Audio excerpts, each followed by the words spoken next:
नमस्कार, स्वागत है आपका सत्यहिंदी.com पर। मैं हूं नीलू व्यास और इस प्लेटफॉर्म के जरिए आपकी मुलाकात करवाती हूं देश के बड़े न्यूज़ मेकर्स के साथ। आज हमारे साथ देश के जाने-माने जज, जस्टिस मदन बी लोकुर, जो कि सुप्रीम कोर्ट के एक बहुत जाने-माने जज हैं और बहुत सारे बड़े फैसले इन्होंने देश के सामने रखे हैं। आवाज़ इनकी बहुत बुलंद है और बहुत बुलंदी से सारे इश्यूज़ को सबके सामने पेश करते हैं। जस्टिस लोकुर, आपका बहुत-बहुत स्वागत है।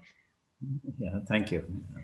जस्टिस लुकुर, मेरा जो पहला सवाल है और एक बहुत ही डिस्टर्बिंग जो ट्रेंड दिख रहा है और जिस तरीके से एजिटेशंस उठते हैं, अगर आप जेएनयू से शुरू करें, ज़्यादा दूर नहीं जाऊँगी, 1 साल पहले का जेएनयू में देखा, फिर हमने अलीगढ़ मुस्लिम यूनिवर्सिटी में देखा, जामिया मिलिया इस्लामिया में देखा, शाहीन बाग देखा और अब ये किसानों का आंदोलन शुरू हुआ है। तो कहीं न कहीं जो आंदोलन की जो स्पिरिट है, क्या उसे आपको नहीं लगता कि सरकार कहीं न कहीं खत्म करने की कोशिश कर रही है? हाँ, ज़रूर ऐसे तो लगता है। लोग प्रोटेस्ट करते हैं, कैसे प्रोटेस्ट किया जाए ये अलग बात है।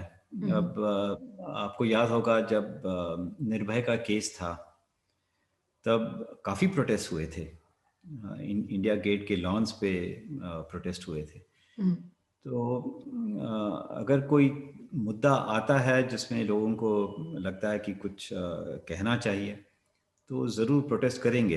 तो हुँ, इसीलिए शाहीन बाग में भी प्रोटेस्ट हुआ था, इसलिए यहाँ पे फार्मर्स का भी प्रोटेस्ट हो रहा है। और मेरे ख्याल से कोई भी सरकार हो, वो प्रोटेस्ट को इनकरेज तो कर ही नहीं सकते, हुँ। क्योंकि वो प्रोटेस्ट गवर्नमेंट के खिलाफ हैं या गवर्नमेंट के पॉलिसीज़ के खिलाफ हैं, या अगर गवर्नमेंट ने कोई एक्शन नहीं लिया जैसे निर्भया केस में, उसके खिलाफ है। तो इस टाइप का तो चलता ही रहता है। नहीं तो राइट टू प्रोटेस्ट का क्या होगा? Right to protest is a fundamental right. अगर आप शांतिपूर्वक ढंग से अगर आप अपनी बातों को कहना चाह रहे हैं, जो कि इन किसान आंदोलन में भी देखा गया कि शांतिपूर्वक ढंग से 2 महीने से ये किसान आंदोलन चल रहा था। लेकिन 26 जनवरी आते-आते ही इस पूरे किसान आंदोलन ने एक दंगे की शक्ल अख्तियार कर लिया या अख्तियार ना किया हो, एट लीस्ट वो परसेप्शन उसके बारे में इस तरीके से बनाया गया हो। तो क्या होगा इस मौलिक अधिकार का? राइट टू प्रोटेस्ट को कैसे एग्ज़ीक्यूट करें लोग? चाहे वो स्टूडेंट्स हों, चाहे किसान हों। हाँ, ये देखिए, कॉन्स्टिट्यूशन में लिखा है that there is a fundamental right to protest peacefully, hmm, peaceably, peaceably and without arms. मतलब शांतिपूर्वक प्रोटेस्ट कीजिए, और ये नहीं कि आप बंदूक बंदूक सब लेके आ जाएं प्रोटेस्ट में। तो ये सरकार को मानना चाहिए, कोई भी सरकार हो उसे मानना चाहिए कि अगर लोग शांतिपूर्वक प्रोटेस्ट कर रहे हैं तो उनको करने दीजिए, हुँ, और उनके साथ नेगोशिएट कीजिए, बात कीजिए, क्या प्रोटेस्ट क्यों कर रहे हैं और प्रोटेस्ट कैसे ख़त्म किया जाए। उनके क्या विचार हैं इसके बारे में। तो ये तो ज़रूर होना चाहिए। अब सुप्रीम कोर्ट ने भी कहा है कि जगह को आइडेंटिफाई कीजिए कहाँ पे प्रोटेस्ट कर सकते हैं। तो अगर गवर्नमेंट कहेगी कि नहीं, आप यहाँ पे मत प्रोटेस्ट कीजिए, वहाँ पे जाके प्रोटेस्ट कीजिए, दिल्ली के एक कोने में जाके प्रोटेस्ट कीजिए, तो फिर प्रोटेस्ट का मतलब ही कोई नहीं होगा। हुँ। वहाँ पे वो कौन जाएगा? अगर किसी को कह दिया कि आप बुरारी जाइए प्रोटेस्ट करने के लिए, बुरारी में वहाँ पे पहुँचना आसान नहीं है, ठीक है? और तो फिर ये चीज़ें अगर कोई सरकार करे, रोड खोद दिया या बिजली काट दी या पानी काट दिया, तो ये it is a sort of a violent reaction to a peaceful protest. तो आप ये कह आप रहे हैं लोगों कि का जो अभी हमने हाल में देखा कि जैसे गाज़ीपुर बॉर्डर पे जो किसान बैठे थे, वहाँ पर उनके पानी की सप्लाई काट दी, बिजली की सप्लाई काट दिया। शुरुआत में हमने देखा था जब किसान आंदोलन शुरू हुआ तो सड़कें खोद दी गई थीं और ट्रैक्टर्स को लाकर बीच में खड़ा कर दिया गया कि किसान आगे ही ना बढ़ पाएँ। तो इस तरीके का जो गतिरोध और सिर्फ़ यही सरकार नहीं, हमेशा जो सरकारें हैं जिनके खिलाफ आवाज़ उठती रही है, वो सारी सरकारें इस तरीके के हर्डल्स को क्रिएट करने की कोशिश हमेशा से करती रहती हैं। तो कोई भी एक एजिटेशन या पीसफुल आंदोलन जो जिसे कहते हैं, वो कैसे चलेगा? लोग अपनी बातों को कैसे रखेंगे? अगर बातचीत से कोई रास्ता हल नहीं निकलता है, जैसे कि किसान हाँ। आंदोलन में भी हम देख रहे हैं। ये it is a very important question. अब देखिए, अब प्रोटेस्ट मार्च हो गया। पिछले 20-30 साल पहले लोग प्रोटेस्ट मार्च करते थे, ठीक है? आराम से जा रहे हैं एक जगह से दूसरी जगह तक, नारे नारे लगा रहे हैं। और अगर आप उनको कह दें कि नहीं, आप प्रोटेस्ट मार्च नहीं कर सकते, पीसफुल भी हो, हम आपको घर के बाहर नहीं निकलने देंगे, तो फिर प्रोटेस्ट खत्म हो जाएंगे ऑटोमेटिकली।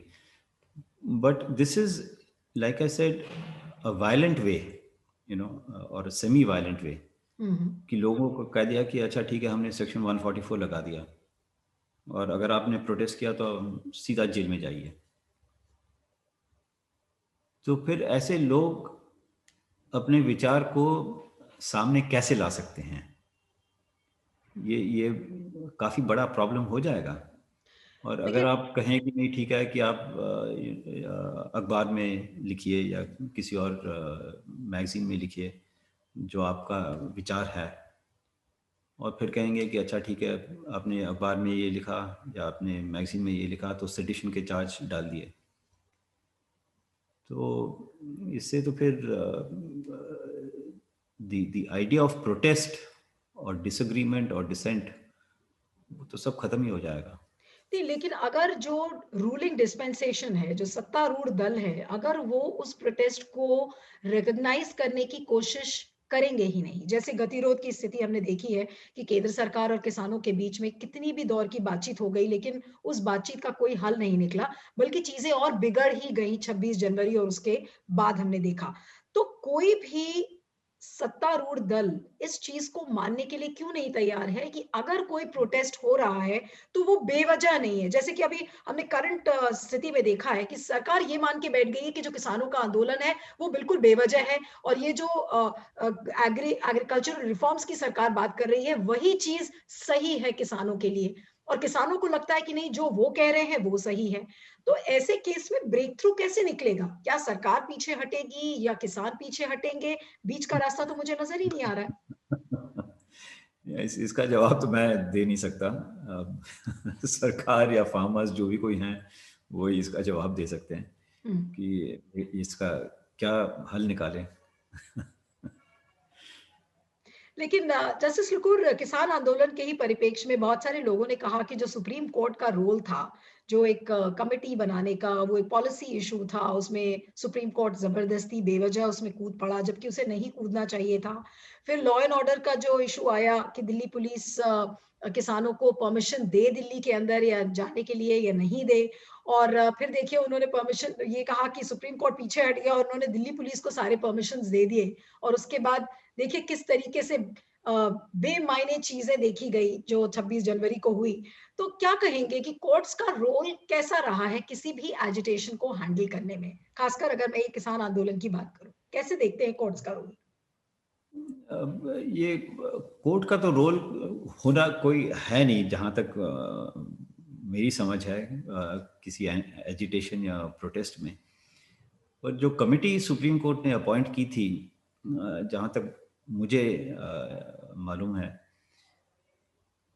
वो सिर्फ फैक्ट्स जानने के लिए की थी कि क्या क्या है, प्रॉब्लम क्या है, और बैकग्राउंड क्या है, ये सिर्फ जानने के लिए किया था।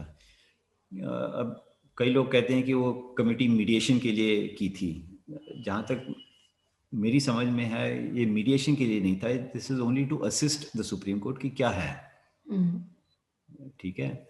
और लॉ एंड ऑर्डर का तो इट इज़, वो तो पुलिस का ही काम है, सुप्रीम कोर्ट का तो काम है ही नहीं बिल्कुल। तो अगर उन्होंने पुलिस को कह दिया कि ये अगर लॉ एंड ऑर्डर है तो आप उसे संभालिए, ये आपका काम है, तो कोई कॉन्फ्लिक्ट मुझे नहीं दिखता। अब ओके। मैं आपको बताऊं, एनवायरनमेंटल इश्यूज में, आपको याद होगा बहुत साल पहले 1985, 84, 85 में, जब मसूरी में वो लाइमस्टोन की हम्म। माइनिंग हो रही थी, तो देहरादून में बहुत पोल्यूशन हो गया था। तो लोग कह रहे थे कि बहुत पोल्यूशन हो रहा है, हम सांस भी नहीं ले सकते बिकॉज ऑफ लाइमस्टोन। तो सुप्रीम कोर्ट ने 2-3 कमिटीज अपॉइंट की थी कि आप बताइए वहाँ पे क्या माइनिंग में क्या हो रहा है। तो this is like a fact finding body to assist the supreme court. तो आई थिंक जहाँ तक मुझे समझ में आया है, सुप्रीम कोर्ट ने ये फैक्ट फाइंडिंग के लिए कमिटी सेटअप की है और किसी चीज के लिए नहीं। लेकिन इस बात को लेकर भी आलोचना हुई कि supreme court put the laws on hold बिना उसकी कॉन्स्टिट्यूशनैलिटी में अंदर जाए बगैर, और उस चीज को लेकर बहुत आलोचना भी हुई कि सुप्रीम कोर्ट ऐसे कैसे कर सकता था कि आपने नियम और कानून जो बने हैं उसकी संवैधानिकता जानने की कोशिश नहीं की और आपने कानून को होल्ड पर डाल दिया है। तो आपको लगता है कि सुप्रीम कोर्ट ने ये गलती की? अब सुप्रीम कोर्ट ने ये क्यों किया ये मुझे पता नहीं। हाँ, और लोग कहते हैं कि गलती गलती थी, और कई लोग भी कह रहे हैं कि नहीं गलती नहीं थी क्योंकि इससे शायद सोल्यूशन निकल जाए। तो पता नहीं, मैंने इसमें कुछ खास ध्यान नहीं दिया है। सुप्रीम कोर्ट ने किया है जो उन्होंने किया है, वो जाने उन्होंने क्यों किया है, उसका रीजन तो मैं कोई गेस नहीं, नहीं बट कर जस्टिस सकता। लुकुर, एट द हाइंडसाइड आपको लगता है कि इस तरीके से लॉज को होल्ड पर सुप्रीम कोर्ट को रखना चाहिए था? एक टोटली डिफरेंट टेरेन है ऑल टुगेदर जो लेजिस्लेचर के डोमेन में आता है, और उन लॉज को आपने होल्ड पर रख दिया बिना उसकी कॉन्स्टिट्यूशनैलिटी में जाए, तो normally is it not a deviation from what happens conventionally? हाँ, it is a deviation from what happens conventionally, certainly. So you But think कि ये गलत हुआ? आपको लगता है कि ऐसा नहीं होना I will चाहिए not था? say गलत हुआ, I will not say गलत हुआ, but I will say कि मुझे पता नहीं क्यों किया। अगर if I know the reason, तब कह सकते हैं कि हाँ ये सही है या गलत है। पर ये क्यों किया ये जानना मुश्किल है। सिर्फ सुप्रीम कोर्ट ही बता सकता है कि उन्होंने ये क्यों किया, पर ये अनप्रेसिडेंटेड है। ओके।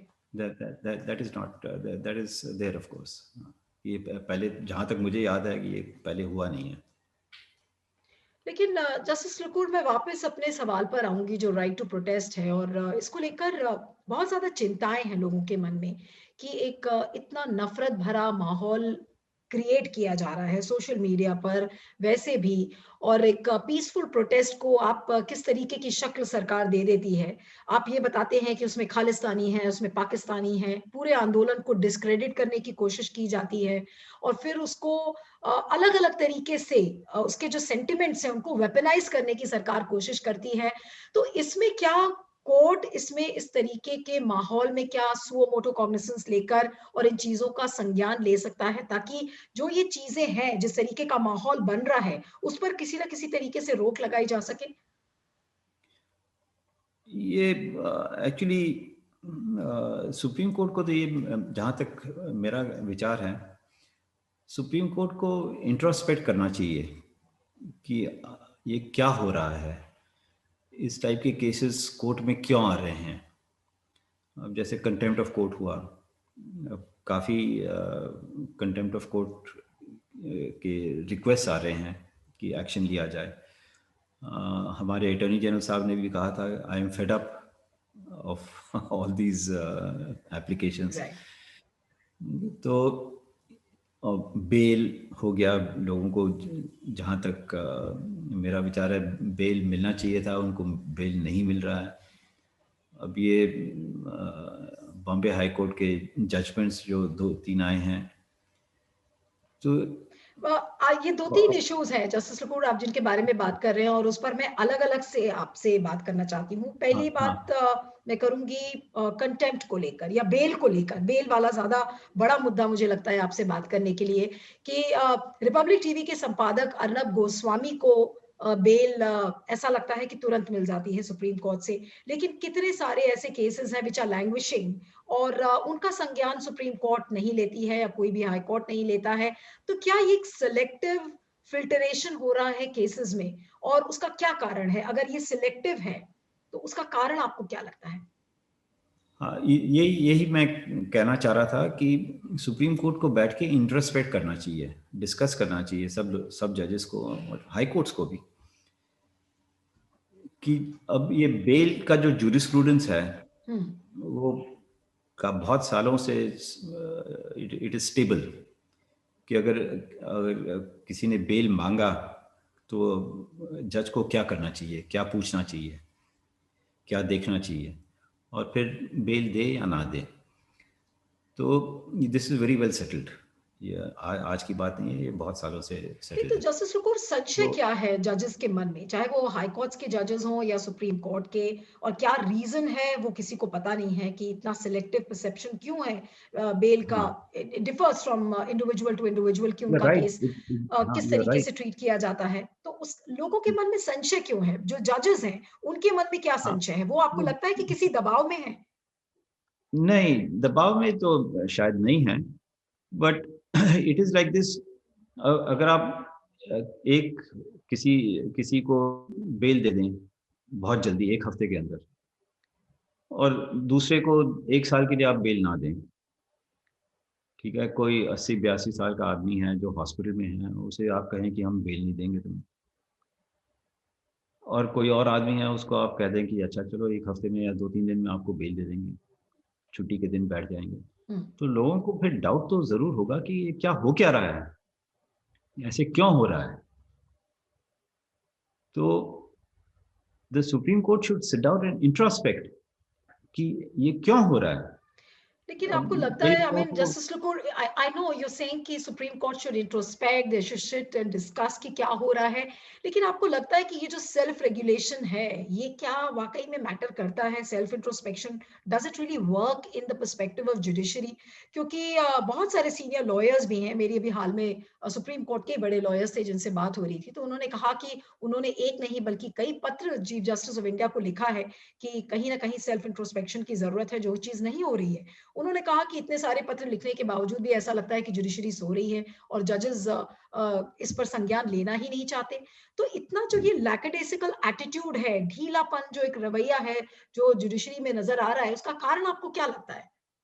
ये पता नहीं, अगर लोगों ने चिट्ठी लिखी है और सुप्रीम कोर्ट उस पर कुछ एक्शन नहीं ले रही, तो क्यों नहीं ले रही, ये मेरी समझ के बाहर है। नहीं, आप तो उस सिस्टम में रहे हैं, आपको पता है, you been a very active and vocal जज। तो हाँ, प्रॉब्लम कहाँ पर है? आप भी तो चीजों को देखते होंगे हाइंडसाइट में, अभी प्रॉब्लम कहाँ आपको लग रही है जुडिशरी में, जहां तक जजेस के रवैये का सवाल है? हाँ, I think no, you are right, supreme court has to be more proactive, there is no doubt about it, it has to be more proactive, but why are they not proactive, that is the question. अब इसका जवाब वो ही देंगे ना। अगर आपने किसी से पूछा कि आप प्रोएक्टिव क्यों नहीं है, तो वही जवाब देगा कि मैं प्रोएक्टिव क्यों नहीं हूँ। नहीं, जस्टिस लुकुर, आपका भी एक फेज था और उसके बाद भी कई फेजेस हमने देखे सुप्रीम कोर्ट के, अभी भी देख रहे हैं जस्टिस बोबडे के अंडर में। तो ये जो बार बार एलिगेशंस लग रहे हैं कि supreme court is not active, and many people are talking about this fact कि प्रोएक्टिव यस, नहीं है, तो उसका यस, यस। कारण आपको क्या लगता है? क्या कोई वो दबाव है, या उनके पीछे किसी को लगा देती है सरकार? बहुत सारी कॉन्स्पिरेसी थियरीज फ्लोट कर रही हैं, और यही कारण है कि मैं आपसे जानना चाह रही हूँ, आप उस सिस्टम में रहे हैं, तो ये प्रोएक्टिव ना होने का कारण आपको क्या लगता है? पता नहीं, आई नीलू, आई रियली कैन नॉट से कि इसमें ये क्यों है, नहीं, आई रियली लेकिन कैन नॉट। जस्टिस लुकुर, मुझे लेकिन एक बात बताइए कि इन ये जो पूरी प्रक्रिया है, कोर्ट प्रोएक्टिव ना होना, लोगों को समय पर बेल नहीं देना, सिलेक्टिव परसेप्शन होना केसेस के बारे में, इंडिविजुअल टू इंडिविजुअल, अगर कोई बहुत ही इन्फ्लुएंशियल पर्सन है, खासकर अगर मैं अर्नब गोस्वामी की बात करूं, तो उनको बेल तुरंत मिल जाती है, लेकिन उसके अलावा कितने लोग हैं आज पड़े हुए हैं, उनको बेल भी नहीं मिल रही है। तो कहीं ना कहीं आज कोर्ट्स का भरोसा लोगों के मन से उठ चुका है। कोई भी एक जो सड़क पर चलता हुआ आदमी है वो ये कहता है कि कोर्ट में जाएंगे तो न्याय हमें नहीं मिलेगा, क्योंकि कोर्ट इसको लंबा खींचेगा और कोर्ट किसी न किसी दबाव में आके हमें न्याय नहीं देगा। This is the word on the ground. Yeah, if that is so, it's very bad, it's very tragic, and that is why the Supreme Court should wake up and introspect कि अगर ये लोगों के का यही विचार है तो ये क्यों है, और इसका इम्प्रूवमेंट सिर्फ सुप्रीम कोर्ट ही कर सकती है, और कोई तो कर ही नहीं सकता। आप और नहीं हम लेकिन सुप्रीम कोर्ट को कहने से अब वो कहेंगे कि ठीक है आप कहते रहिए जो भी कुछ कहना है, पर if the reform has to come, it has to come from within. अब लोग कोई उनके ऊपर थोप तो नहीं सकता। लेकिन जस्टिस लुकुर बहुत बार होता है कि सरकार ही नहीं चाहती कि जुडिशरी बहुत ज्यादा एक्टिव हो, क्योंकि अगर वो एक्टिव होगी तो जाहिर सी बात है कि सरकार को डंडे पड़ेंगे, उनको लताड़ पड़ेगी। तो ऐसे केस में क्या करें? वो सुप्रीम कोर्ट को ही सोचना पड़ेगा। अब देखिए, अब आप इमरजेंसी की बात कीजिए। इमरजेंसी में 4 जजेस दब गए थे, उनके ऊपर जहां तक आई डोंट नो कुछ बिहाइंड द सीन्स अगर कुछ हुआ होगा, कोई प्रेशर नहीं था, पर फिर भी वो इंटरनली दबाव उन्होंने अपने आप पे डाल दिया। तो अब उनको सोचना पड़ेगा कि अब अगर कोई दबाव नहीं डाल रहा है, आई एम अज्यूमिंग कि गवर्नमेंट का कोई प्रेशर नहीं है। अब गवर्नमेंट ने कहा है कि हम क्यों प्रेशर डालें उनके ऊपर। और अगर कोई आदमी कहे कि नहीं, कोई जज कहे कि नहीं नहीं नहीं कोई मेरे ऊपर प्रेशर नहीं डाल रहा है पर मुझे प्रेशर लग रहा है, हम्म। तो उसका देयर इज नो आंसर। नहीं तो ये एक सेल्फ इम्पोज्ड प्रेशर है जो कि जुडिशरी मान कर बैठी हुई है कि अगर वो गलत फैसले सुना देगी तो हो सकता है जजेस के खिलाफ सरकार कोई एक्शन ले ले। Is it a self imposed pressure जो आप कह रहे हैं? I don't know, it appears whether it is or not I do not know, पर द परसेप्शन इज दिस कि वो कुछ कुछ दबाव है। अगर बाहर से कोई दबाव नहीं है तो फिर अंदर से कहीं दबाव होगा। अगर ये परसेप्शन है तो इसको कौन हटाएगा? नहीं पर जिस जस्टिस आदमी लुकुर, ये को तो बहुत ही डेंजरस चीज है जो ये सेल्फ अवेकनिंग जो आनी चाहिए जुडिशरी में वो नहीं आ रही है। तो कौन झकझोरेगा इस समय जुडिशरी को? मीडिया करता है तो मीडिया के खिलाफ आप देखिए किस तरीके से एक्शन लिया जाता है, अभी उस पर भी मैं आपसे बात करूंगी। लेकिन जो ये कंटेम्प्ट, सेल्फ अवेकनिंग है ये कैसे आएगी जुडिशरी में? इसका पता कोई रास्ता आपको नजर आ रहा है कि जजेस कब जगेंगे, अगर जजेस सो चुके हैं तो? I think that's a very interesting thought, पर पता नहीं। अगर कोई कहे कि नहीं पर मेरे ऊपर दबाव है और उसके ऊपर कोई दबाव नहीं है, तो I don't know how to react to this, you know. I don't think there is any pressure on the Supreme Court, but if the Supreme Court thinks, or some judges think कि हाँ कोई pressure है, तो then what can be done? अब जैसे media trial हो गया, media trial कह रहे हैं कि अच्छा इससे मीडिया ट्रायल से जजेस पे दबाव पड़ सकता है। तो अगर कोई जज कहे कि नहीं मीडिया ट्रायल हो रही है तो होने दो, मैं मेरे ऊपर कोई प्रेशर नहीं है तो ठीक है। पर अगर कोई जज कहे कि नहीं नहीं मेरे ऊपर बहुत प्रेशर पड़ रहा है बिकॉज ऑफ मीडिया ट्रायल, तो उसका जवाब वही देंगे ना। और तो कोई दे ही नहीं सकता। आपके कहने का मतलब है कि जजेस की मर्जी है, वो प्रेशर झेले तो झेले, नहीं झेलना चाहते तो वो नहीं झेलेंगे, and they'll come I out think that is with unscathed. Everybody. I think that is with everybody. नहीं, लेकिन सर जज का जुडिशरी अपने आप में एक इंस्टीट्यूशन है, एक पिलर माना जाता है लोकतंत्र का, लेकिन इस तरीके से जुडिशरी का सो जाना, और मैं सो जाना बहुत ही कड़ा शब्द है जुडिशरी के लिए यूज करने में, लेकिन मैं ये हिम्मत करके ये शब्द को इस्तेमाल कर रही हूँ क्योंकि आपसे बात कर रही हूँ, और इसी उम्मीद से कि शायद हमें कुछ इससे जवाब मिल सके, ये चीजें डिस्कस हो। और इसीलिए सोचती हूँ कि ये जो जगने वाली बात है सोती हुई जुडिशरी की, ये कौन इसे इस काम को करेगा? मीडिया करता है, मीडिया के खिलाफ केसेस हो जाते हैं, इसे कौन करेगा? सरकार का एक दबाव बना हुआ है, पैल्पेबल या इम्पैल्पेबल, जैसे भी उसको देखें। आपने कहा कि कभी दिखता है वो प्रेशर, कभी नहीं दिखता।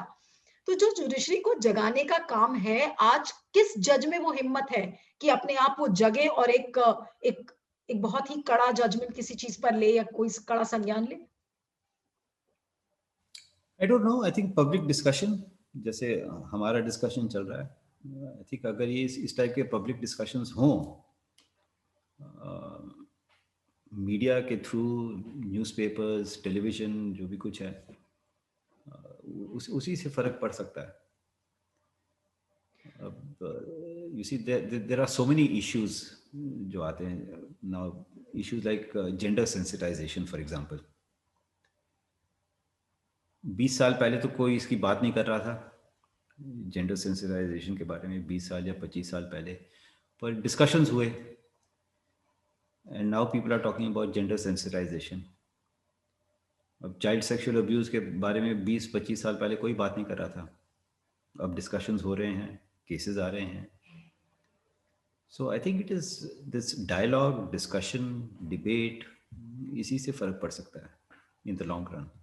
लेकिन सर बहुत बार होता है कि जुडिशरी के खिलाफ ज्यादा लोग हिम्मत नहीं करते, क्योंकि एक ऐसा परसेप्शन बना है कि जुडिशरी एक ऐसे कुकून में रहती है और उस दीवार को भेदना बड़ा मुश्किल है. चाहे वो stand up comedians like Kunal Kamra अगर उसको भेदने की कोशिश करते हैं, एक मैसेज देने की कोशिश करते हैं, तो उनके खिलाफ देखिए कंटेम्प्ट का केस लग जाता है. प्रशांत भूषण ने कुछ ऐसी बातें कही थी, उनके खिलाफ भी कंटेम्प्ट का केस हो गया.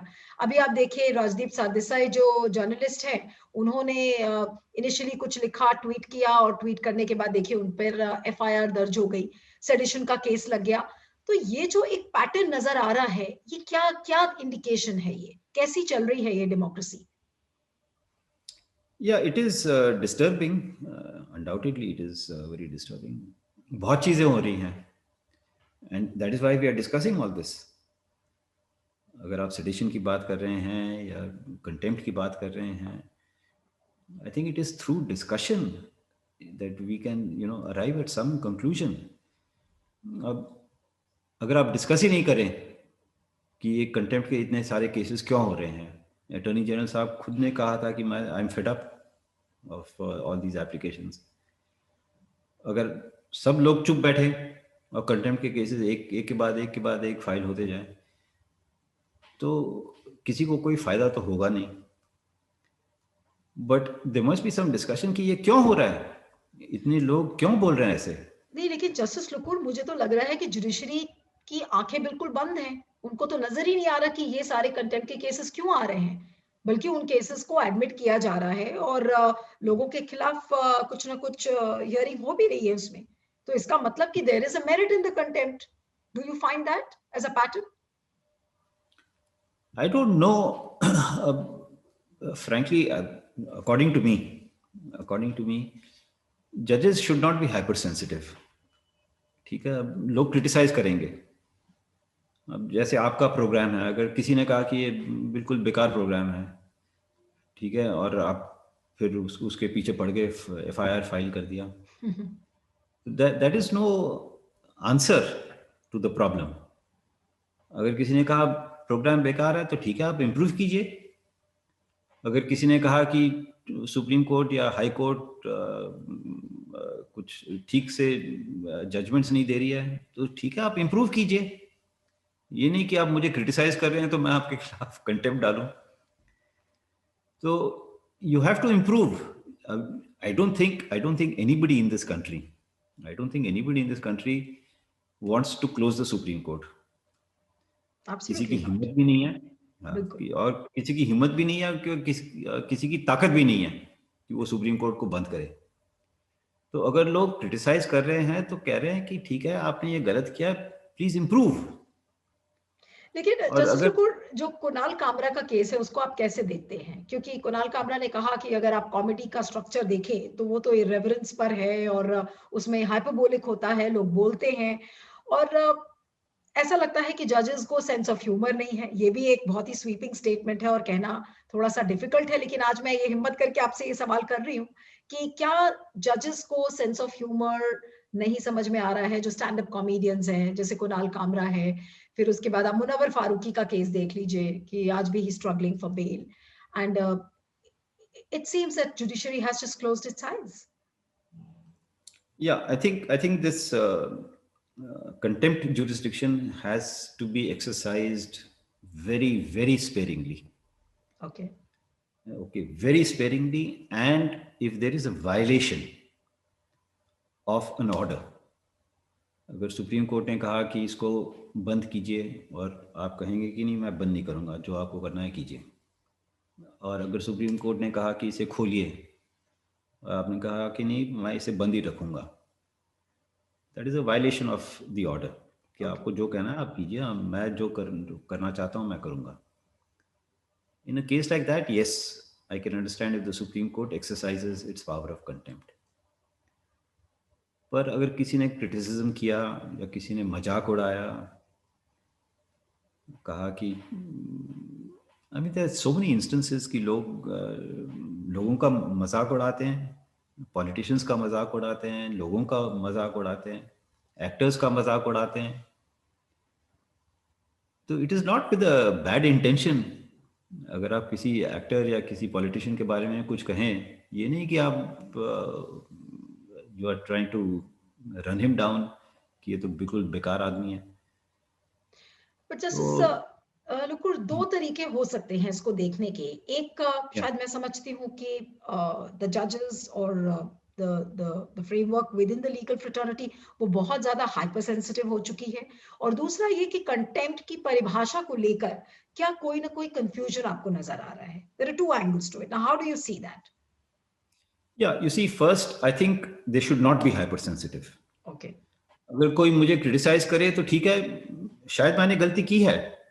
ये नहीं कि मैं जो भी मैं कर रहा हूँ वो बिल्कुल सही है और कोई कुछ नहीं कह सकता. ठीक है, if that is the attitude then it is wrong. अगर हमने जजमेंट दिया है तो वो सही जजमेंट है और कोई कुछ नहीं कह सकता कि ये गलत है. But then you have review jurisdiction. Supreme court का रिव्यू ज्यूरिसडिक्शन है, तो फिर वो जजमेंट्स क्यों रिव्यू करते हैं? मतलब वो खुद मान रहे हैं कि ये जजमेंट गलत है. तो अगर कोई और कह दे कि ये जजमेंट गलत है तो आप उसे कैसे कह सकते हैं कि ये कंटेम्प्ट है? ठीक है. और रिव्यू पिटिशन तो रोज फाइल होते हैं सुप्रीम कोर्ट में. ये नहीं कि एक साल में एक होता है, रोज फाइल होते हैं. So that criticism has to be accepted. तो आपको लगता एंड है कि जजेस कहीं ना कहीं अब आलोचना बर्दाश्त करने की जो जजेस में शक्ति है वो बिल्कुल कम होती नजर आ रही है? It depends. अगर कोई पब्लिकली कुछ कह दे, उल्टा सीधा कुछ कह दे, you see, then the judges may react, right? I don't think they should react to that. किसी आदमी को कुछ कहना है कह दे, क्या फर्क पड़ता है? मेरे काम में तो बाधा नहीं हो रहा.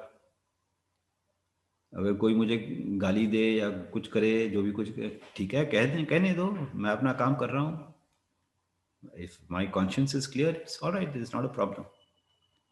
पर अगर मैंने कोई ऑर्डर दिया है, जज ने कोई ऑर्डर दिया, उसका कोई कहे कि मैं इसको नहीं मानता और तुम्हें जो करना है तुम करो, then there's a problem. So I don't think criticism, even if it is slightly crossing the line, so to speak, अगर हर एक चीजों पे अगर आप रिएक्ट करने लगे तो फिर आप काम कब करेंगे फिर? एब्सोल्युटली. जो एक दूसरा इशू है Justice Lokur, that is about sedition, कि किस तरीके से जो राष्ट्रद्रोह के जो मुकदमे एक के बाद एक फाइल होते चले जा रहे हैं और जिस सीक्वेंस में आ रहे हैं, ऐसा लगता है कि बस बहुत ही फ्रिवलस एक ये चार्ज हो चुका है कि जिसने भी आवाज उठाई उसके खिलाफ आप सेडिशन का मामला दर्ज कर दीजिए. तो क्या कोर्ट्स को ये बातें समझ में नहीं आ रही हैं? समझ में मेरे ख्याल आ रही हैं और अगर नहीं आ रही हैं तो आनी चाहिए. अब हर एक चीज के लिए आप सेडिशन या यूएपीए, टेररिज्म, हर एक चीज के लिए आप कैसे कह सकते हैं? You see, there again it is hyper sensitive. अगर किसी ने कुछ कह दिया और आपने कहा कि नहीं नहीं ये सेडिशन हो गया. नहीं, बट सर ये जो धाराएं लगानी है कि राष्ट्रद्रोह हाँ, का केस है या युवापा का केस है, आपने लगा दिया, ये छोटे मोटे चार्जेस नहीं है. इसमें लोगों की जिंदगी बिल्कुल निकल बिल्कुल. जाती है और हाँ, उनको बेल बिल्कुल. नहीं मिलती, जेल से बाहर नहीं आते हैं. तो इतनी फ्रिवलस चीजों पर इस तरीके का चार्ज लगाना, और ये तो मैं दोनों के लिए कहूंगी, चाहे वो पुलिस हो चाहे जुडिशरी हो, आज कोई हिम्मत नहीं कर पा रहा है और वो आराम से ये चार्जेस लोगों को लगा के लोग चले जाते हैं. ना हाँ, इसमें कोर्ट बिल्कुल. संज्ञान ले रहा है ना पुलिस संज्ञान ले रही है. हाँ, हाँ, गलत है. दोनों गलत हैं. The police should not just say कि अच्छा किसी ने कुछ कह दिया तो चलो उसको सेडिशन का चार्ज लगा दें या उसको हम्म. कह दें कि तुम टेररिस्ट हो. पुलिस भी बहुत मतलब they are going too far. ठीक है. अब आप you take a small instance. अगर कोई दो लोगों का झगड़ा हो गया, ठीक है, और एक एक आदमी ने दूसरे आदमी को थप्पड़ मारा, it is an offence, may be simple hurt, right? और आप कहें कि नहीं ये तो अटेम्प्ट टू मर्डर हो गया, that means the police is wrong. तो अगर किसी ने कुछ कह दिया और आपने कहा कि नहीं नहीं ये तो देशद्रोही हो गया, हाँ, या ये टेररिस्ट हो गया क्योंकि इसने ये कहा, दैट इज रॉन्ग।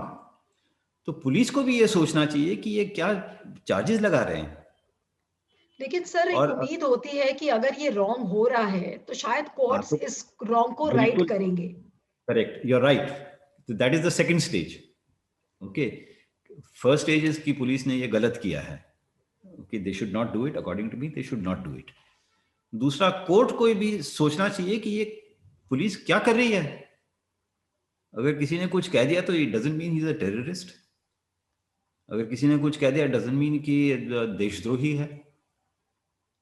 और कोर्ट को फिर बेल देना चाहिए, और पुलिस को समझाना चाहिए कि आप लोग ये क्या कर रहे हैं,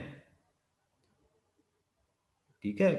और लेकिन सर अगर बेल कोर्ट मिल नहीं कहाँ करती, रही है? सर बेल मिल कहाँ रही है? भीमा कोरेगांव के हाँ केसेस में देख हाँ लीजिए कि जो वही, लोग अंदर हैं हाँ, आज आज उन्हें बेल नहीं मिल रही है, और हाँ कितने हाँ, एल्डरलीज हैं उसमें जो अक्यूज्ड हैं। Correct, I am just coming to that, I am yeah just coming to that. और अगर कोर्ट बेल नहीं देती तब लोगों को लगता है कि अरे कोई दबाव है, इसलिए इसलिए कोर्ट बेल नहीं दे रही है, right? So therefore the court has to be proactive, otherwise people will continue to think, लोग सोचेंगे कि अगर इस टाइप ऑफ केस में अगर बेल नहीं मिल रहा लोगों को, तो और कोर्ट कह रही है कि हाँ ठीक है यार बिल्कुल, इसको अंदर रखो, 14 दिन के लिए अंदर रखो, तो लोगों को जरूर लगेगा कि कोर्ट पे दबाव है, and that is not good at all. Absolutely. But justice Lokur, sedition का जो केसेस आ रहे हैं उसमें बहुत सारे लोग इस बात को ऑलरेडी डिस्कस कर रहे हैं कि अब टाइम आ गया है कि इस कॉलोनियल लॉ को हटाया जाए। लेकिन सरकारें इसको नहीं हटाना चाहती हैं क्योंकि they use it as a weapon, और उनको जो वेंडेटा पॉलिटिक्स करनी होती है अपनी, वो ज्यादातर आपने देखा है कि सेडिशन लॉ के जरिए किया जाता है। तो इसमें अब संज्ञान कौन लेगा? क्योंकि सरकारें इसको हटाएंगी नहीं, जुडिशरी इस पे जब कुछ बोलेगी नहीं, तो कैसे इस लॉ के मिसयूज को रोका कैसे जाएगा? अब देखिए, अब सुप्रीम कोर्ट ने कहा है, 2-3 बारी कहा है, 1964 में मेरा ख्याल कहा था, और 1990 या 95 ऐसी कुछ उन्होंने कहा था कि अगर आप सेडिशन का चार्ज लगाना चाहते हैं, there must be some follow up to that, कि उसका कुछ रिएक्शन हो या ना हो, उसका कुछ रिएक्शन हो, वायलेंट रिएक्शन हो। अगर किसी ने कुछ नहीं कहा तो मामला खत्म हो गया। अब मैं आपको बताता हूँ, जब इंदिरा गांधी का असैसिनेशन हुआ था तो 2 लोगों ने खालिस्तान जिंदाबाद का स्लोगन लगाया था 1-2 बार, किसी ने कुछ कुछ भी परवाह नहीं की, पर पुलिस ने उनके खिलाफ सेडिशन का चार्ज लगा दिया, ठीक है।